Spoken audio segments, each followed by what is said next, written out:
es la primera vez que el grupo extremeño, liderado por el músico y poeta Roberto Iniesta, va a tener un patrocinador y no será cualquiera, van a ser nuestros agricultores ecológicos.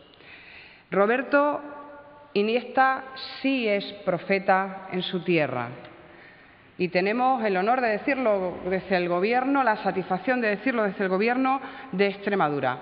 Además, agradecemos profundamente el compromiso sincero de Extremoduro en su apoyo a un campo del siglo XXI y su contribución no solo al desarrollo económico de nuestra región y al desarrollo social de Extremadura, sino a su impulso en el mercado nacional e internacional.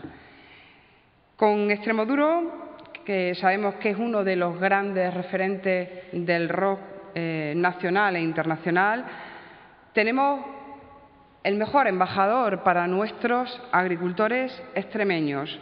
Lo mejor de nuestro campo vuelve a conectar además con los más jóvenes.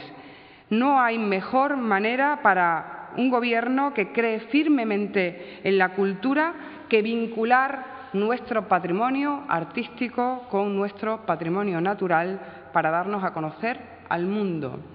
Con este patrocinio vamos a llegar solo a través de las entradas y carteles de los 36 conciertos de Extremoduro en España a un público potencial de 500.000 personas. Nos consta que ya han vendido más de 70.000 entradas. Y vamos además a estar presentes en la promoción y en los conciertos de Extremoduro en toda América Latina.